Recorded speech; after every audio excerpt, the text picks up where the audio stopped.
Today's video is sponsored by Famous Faces and Funnies, located in Melbourne, Florida, as well as Docking Bay 94, located in Boca Raton, Florida,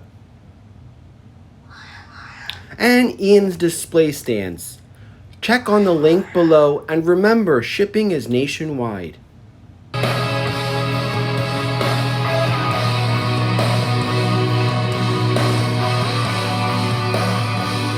Alright, so I'm piggybacking off of my latest video, and I decided to, you know what, let's crack this puppy open and get some hands-on experience. And you see the reason why is because this one that I got had some rips and tears in it, so what the hell, might as well do it. And if you guys know me, I hate mint on card or things sealed. As you could tell, I have already too many of them. I prefer things that are open because I hate the fact that you can't touch it and play with it. It just drives me nuts. But so that's what kind of, my decision to open this thing up. So here we go. Again, we're using the trusty Craftsman lock blade. I love Craftsman. Now the other thing, if you haven't watched, this is version 54 of SnakeEyes, and the first time it was offered was in the 50th anniversary line, the 2-pack with version 41 of Storm Shadow.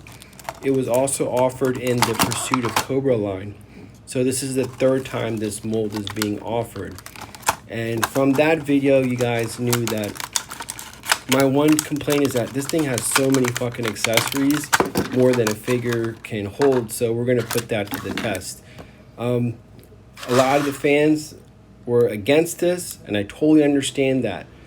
But the card back, I think this should be for kids to introduce them to the line of G.I. Joe. And people said, oh, it's for adults. But let the card back do what it did for us and appeal to these kids, and I'm sure it will work. That card back alone did its job in the 80s, and damn it, I think it'll do its job now for today's kids. And we're going to zoom in, get a little bit closer look at the figure itself.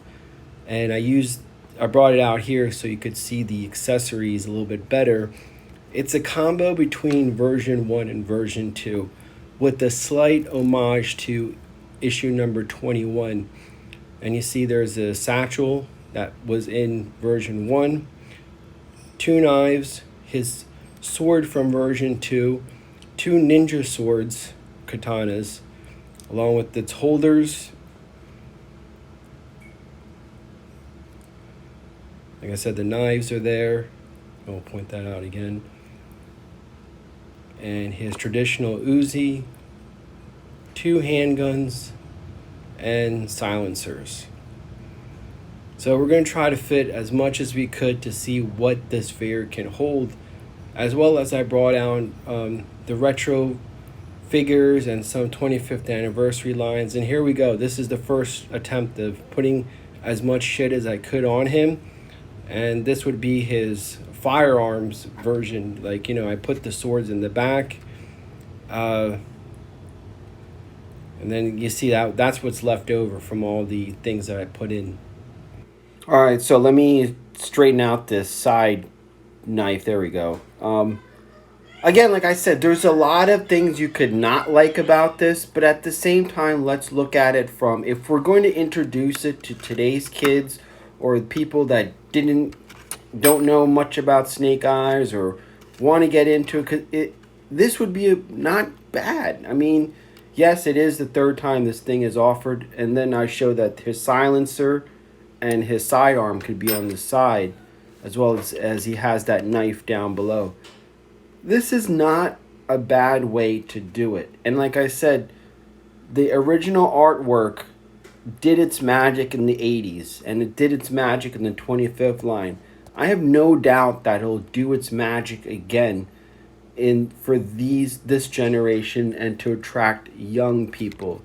In that sense, that's why I like the retro line Walmart exclusive. I understand, but at the same time, is that going to be, and here is what the classifieds I brought out just to compare 6-inch versus 4-inch or 3 3/4 inch. But again, the discrepancies, the differences in that it's not a bad figure. The retro line, even though it's the third time, it's not bad. And the problem is that adults are getting this and taking 5 of them and not leaving any on the shelves to introduce the G.I. Joe mythos to a new generation.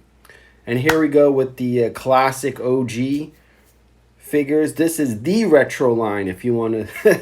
So this is the real retro line. Again, man, the 85 Snake Eyes. This is not a black major. This is my original, both of them. 82 straight arm and then the 85. And I'm so glad I got these. And just to get them, I had to climb high up on my display. If you see my earlier videos, I built these shelves. These are high shelves where I store part of my collection just to give myself some floor space. And I'll show you, like, it's such a pain in the ass to bring things down. Like, I literally have to climb up a fucking ladder just to get this stuff. So to bring that down, I wanted to share with everybody.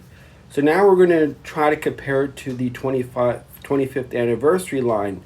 And again, the nod goes to the 25th anniversary line just because timber's included and it doesn't have a shitload of accessories. Like, you know, he's able to carry all of the accessories and, you know, and it presents it a nice package.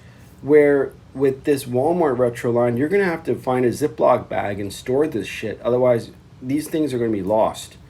And then people say, oh yeah, that's why these are not for kids, these little I understand that, but you know, kids nowadays, they know what to do with this stuff. And I just think, like, you know, and I'm more of a retro, like the original 82 to 95 guys, but I do have some 25th anniversary. This is the version 1.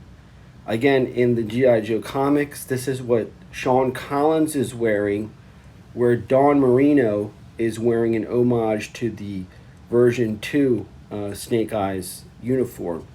And she looks great. I hope they make a character of her. And this is that 25th anniversary in card back.